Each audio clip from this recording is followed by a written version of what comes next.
그것이 알고 잡다. 클릭해주셔서 감사합니다. 오늘은 손흥민 선수가 진짜 이적을 할 수 있을지 알려드리겠습니다. 자, 토트넘이 올 시즌을 6위로 마무리하면서 유로파 리그 진출을 확정지었습니다. 그나마 다행이죠. 근데 많은 팬분들이 야, 손흥민 지금 전성기인데 챔스도 아니고 유로파? 빨리 토트넘 탈출해! 요렇게 말씀하시죠. 사실 저도 개인적으로는 굉장히 동의보감이지만 그거는 다분히 손흥민 선수를 응원하는 한국인의 관점일 겁니다. 이적이라는 게 그렇게 간단한 게 아니죠. 손 선수가 처한 상황을 다각도로 고려해봐야 될 겁니다. 자, 먼저 무리뉴 감독과의 관계. 과연 무리뉴가 손흥민 선수를 놔줄까요?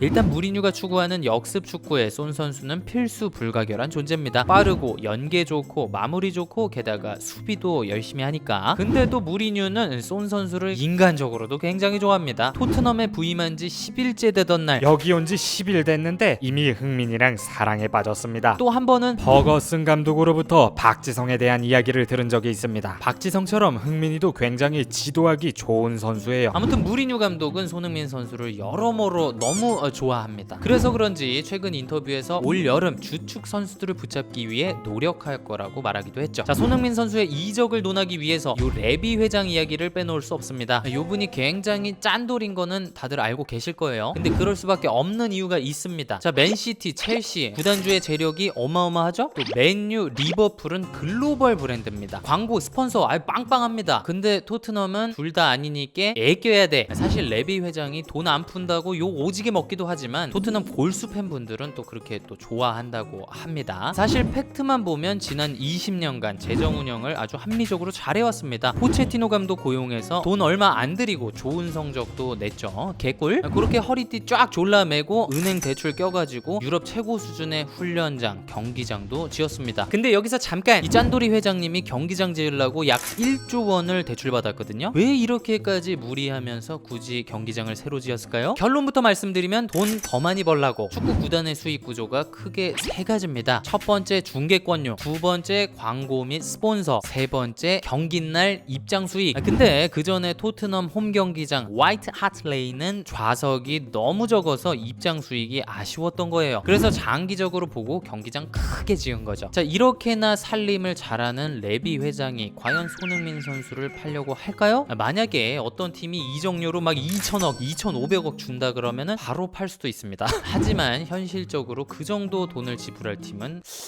있진 않겠죠. 가끔 신뢰도가 낮은 해외 언론들에서 손 선수의 레알, 미넨 이적설을 다루곤 합니다. 근데 그거는 그냥 찌라시예요. 만약 진짜로 정식 오퍼가 와서 협상 테이블에 앉았다 그러면 BBC 같은 데서 기사 내는 거거든요. 그리고 사실 레알, 미넨에는 손 선수와 포지션이 겹치는 그러면서 아주 훌륭한 선수들이 이미 많이 있습니다. 자, 그리고 레비 회장 입장에서 생각해봐도 손 선수를 지키는 게 뭐 경제적으로든 뭐든 훨씬 낫습니다. 명실상부 케인과 함께 토트넘의 에이스고 또 팬들이 엄청 사랑하죠. 그래 뭐 양보해서 그런 손 선수를 한 800억에 팔았다 쳐요. 그래서 그 돈 가지고 대체 선수를 구했어. 오피셜도 났어. 근데 걔가 막 적응 못하고 막 망원경 보고 막 낮잠 자면 어떻게. 또 무리뉴 감독이 한 성격 하잖아요. 맨유에서 포그바와 갈등이 있었던 것처럼 그 선수랑 막 불화 생기면 어떻게. 이 새끼 여기 있으면 안 돼.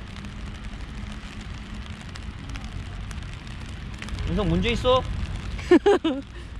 괜히 손 선수 팔고 대체 선수 구하고 도박할 필요가 없는 거예요. 어차피 계약 기간은 2023년까지니까. 참고로 이 레비 회장이 아주 까다롭게 협상하는 걸로 유명합니다. 일단 로우볼 오퍼라고 해서 터무니없이 낮은 가격을 부른대요. 4달러. 그리고 또 그냥 그걸 계속 밀어붙인답니다.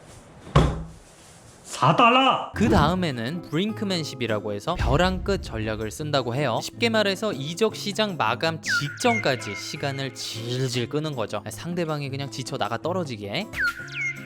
최근에 김민재 선수가 토트넘에 간다 안 간다 기사들이 막 뒤집어졌잖아요. 그런 게 아마 이런 레비의 협상 스타일 때문이 아닐까. 자, 조심스러운 얘기지만 손흥민 선수의 속마음은 어떨까요? 전성기 나이 때 챔스가 아니라 유로파? 뭐 마음에 들 리가 없겠죠. 또 포체티노 감독 때보다 스프린트를 더 많이 해야 되는 역할? 살짝 부담스러울 수도 있을 겁니다. 하지만 이게 또 무리뉴 감독 아닙니까? 축구는 더럽게 재미없어도 결과는 내는. 또 무리뉴 2년차 때 우승을 그렇게 많이 했어요. 그럼 선수들 입장에서는 기대해볼만 하죠. 오늘의 결론, 손흥민 선수 이적하고 싶어도 못할 가능성이 높다.